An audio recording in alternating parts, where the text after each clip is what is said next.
Welcome to the Grading for Equity series. We are just getting started, and I just read the prologue, and it's one of those things that I'm feeling a little bit like excited and nervous all at the same time, because part of it talks about how teachers have a lot of their own opinions and beliefs about grading, and they're just doing what the best they can based off of what they've learned and their professional judgment leads them to do.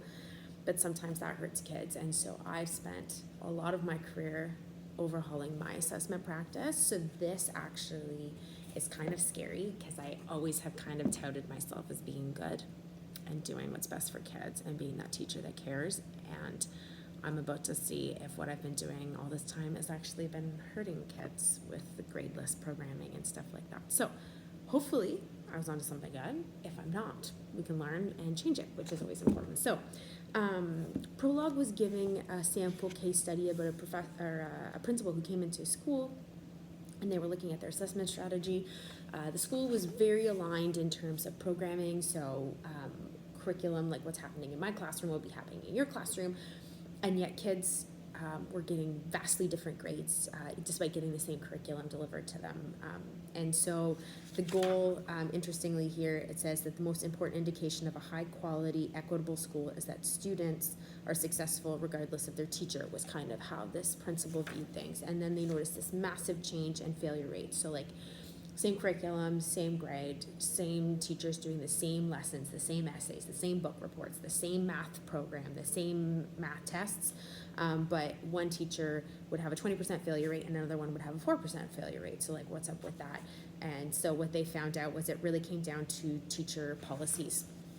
So for example, a lot of our grades, without us trying to, we end up biasing it based off of non-curriculum things. So for example, I give you extra mark because I know you tried really hard, or I know you've been working really hard to learn this material, so maybe I'll go a little easier on you here. Or maybe I'm frustrated because you're always handing your work in late and it's always messy and you're not like following the formatting rules that I've been trying to outline, so I'm going to be a little harder on you, or I'm going to deduct late marks, or I'm going to have like a no redo penalty program, while another teacher might have 100 times you can redo it as many times as you like program. And so there's all this variation. So even if I have the same number of tests and the same number of quizzes, how I implement those tests and quizzes can vary then grade to grade drastically across the spectrum, which is really interesting. And I know that goes on just because I've been part of teaching teams, and my grades are totally differently created than some of my colleagues, and that's been apparent for years. Is that this difference exists. And a lot of it comes from the fact that none of us were actually trained on how to do assessment. We assess based off of how we were assessed, or we assess based off of how we perceive will be best to prepare them for the real world or their next steps, or we assess based off of what our colleagues are doing. So there's kind of three things that kind of feed in that professional judgment, and it's just an absolute wild land out there. And when you try to talk about like how to teach, or you talk about why we teach, or curriculum design, or lesson design, teachers are like, yeah, let's learn, let's do this.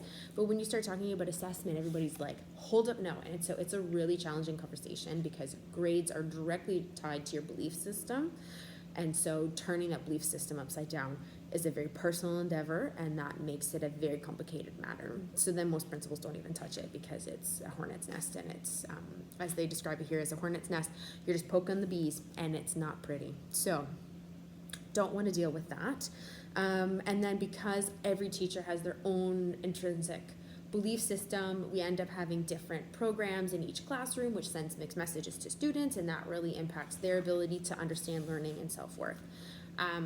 A really great quote, I will read directly from the book here. Teachers thoughtfully and intentionally were creating policies that they believed in their most thoughtful professional judgment would promote learning. Yet they were doing so independently and often contradicting each other, yielding in each school a patchwork of well-intentioned but ultimately idiosyncratic approaches to evaluation and reporting student performance. So we're just creating this hodgepodge patchwork quilt that students have a really difficult time navigating, and that's a problem because grades hold a lot of power. Grades are required to get into certain programming. Grades then determine whether you get into your future. Grades determine scholarships when you're at your future. So financial success and even that leg up when you go into post-secondary is determined by grades. Sometimes workplaces or work permits need your grades. If I'm going to get a potential employer, sometimes parent valuing of their kids is based in grades. So grades hold all this power, and it's a really big issue because there's so much pressure on teachers to produce these grades because they hold so much power, but we've never been taught on how to do these grades. So it's a whole kit and caboodle, isn't it? There's a couple of really cool articles listed in here. I'll definitely include them in the notes as things to look for. And so basically then the rest of the chapter is just talking about how if we can grade differently, we can eradicate those biases, we can continue to hold high standards of students, but we can also eliminate some of the issues that inherently happen with grading. And really it's how to implement these new programs and systems. So they give some case studies of some schools that did some changes to their programming. They saw some really good changes, and what was most important was they tracked kids based off of whether they apply for a subsidized food program or not.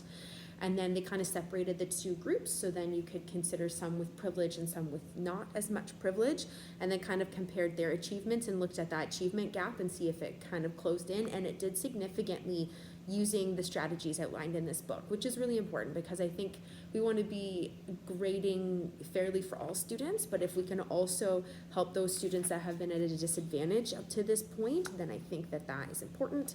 They also compared them to standardized test scores. I know there's problems with standardized testing, but they are a nice benchmark to they're consistent benchmark to go against, and so they were able to see that the grades were not necessarily dealing with inflation. There's a lot of talk about inflation, especially in Ontario right now, with marks going into universities and stuff like that. So they were able to kind of check to make sure that this approach didn't actually artificially inflate grades. And so that was great. And yeah, overall, it's basically just about challenging your beliefs and examining grading because it's important, it's messy, and it's uncomfortable. So that is the beginning of our grading for equity journey.